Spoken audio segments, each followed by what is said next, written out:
Hi, welcome back. So we were talking about increasing the quantity of data, the amount of data used for training models as we go towards training larger and larger models. And then we made a case that many studies have shown that it's not just about scale of the data, also the quality and diversity matter. And that's where data pipelines come in, where you should make sure that you start with a large volume of data, but then pass it through a pipeline which does some kind of filtering, ensures that there is some diversity in the data and so on. Right? So that's what we are going to look at. So the pipeline typically looks like this, right? So the World Wide Web has petabytes of data, right? And you decide what sources you want to choose from. So it could be web pages, all set of coding websites like the Stack and other things, and as in the Stack dataset and other things. So you could choose what sources to take, right? Web pages, pages containing code like GitHub and other sources, or archive where you'll find a lot of technical content, research papers and so on, or books and so on. And so you decide what you want, and still you would end up with a large amount of data, right? And there's just indicative numbers, and then you sort of clean the data. Cleaning the data would involve deduplication because a lot of the content on the web is duplicated, right? So a simple example would be that a news article on a very prominent event would get published by multiple sources, and often a central agency would have released or published a press release, and then all newspapers would just do minor tweaks and sort of publish the same content. So there will be a lot of duplication in the content of these articles. So you don't need to keep all of them, right? Just one of them is enough, right? You just don't want to grow the size of the data for the sake of it, right? And then some sort of quality filtering with a lot of content on the web, maybe objectionable content. It will also be machine translated content, as I was saying, for low resource languages, or just gibberish, right? These could be web pages which are just half complete and may just have some placeholders and stubs and other things, right? And there are many such data sets which have been released, which are the popular ones are C4, which I think we had touched upon when we looked at T5. Then there is the multilingual version of it. There is Stack, which predominantly contains code data taken from, say, GitHub and other sources. Then there is the Pile, which is a aggregation of various data sources, and we'll look at it. Similarly, Dolma, which just came out not so recently now, maybe around 6 months or so, which is the data used by LNAI to train their open source large language model, right? And there is some other not public websites which have been mentioned in in research papers and have been used to train some of the models that we were looking at earlier on, right? And all of this then is used for training LLMs. Current, at least open source LLMs that we know of are trained on order 1 trillion to 3 trillion tokens, right? And we don't know about the proprietary LLMs. They might be trained on more data, is generally the guess, right?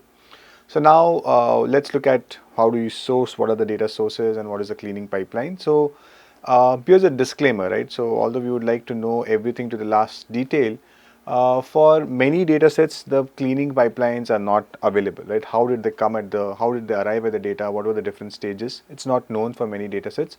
For some data sets, it's known. These are listed here. And also sometimes these data sets sort of supersede the other one, right? So Falcon had released a corpus called the Refined Web, I think. And now that was 600 billion tokens. They had actually internally used 5 trillion tokens, but they had released 600 billion tokens. Now Dolma came out with recently with 3 trillion tokens, right? So these sort of data sets also are constantly improving. Then some data sets are built on existing data sets. For example, there was Red Pajama, and then someone did a very high cleaning up of that data set to get a Slim Pajama version of it and so on, right? So, but yeah, for all of these data sets, we roughly know what the pipeline looks like. And many times when large language models are released, there's an accompanying technical report, but it just has very basic information. Even for something very public and open source like Llama 2, the full details of the training data that they used were not shared. Right? We just know that it was 2 trillion tokens, but the data set splits, what was the what was the cleaning pipeline and all, we don't know, right? And some datasets are, of course, proprietary. For example, Gopher was trained using the massive web corpus, which they had built or collected by writing a custom HTML scraper, right, a web scraper to get data from multiple sources. And they also use Google's safe search signal for filtering. Right now, we don't have access to all the details of these of the data set, right? So what we'll do is sort of based on the information that is known for some of these data sets, we will try to sort of at least get assimilate all the known information and try to see what an ideal pipeline would look like, right? So almost all of them start from crawling the web that is given. And as I said, web contains a lot of data, so you could write a custom scraper. That's what the web text guy did, massive web guys did. But what you could also do is there's this common crawl which continuously scrapes the web, and every month they release a snapshot of the web which contains billions of web pages. And you could take that, right? The raw data is just all of the dump of the web, and now you could take that, and it of course contains a lot of duplicate content. As I said, it also contains a lot of toxic content, low quality content, right?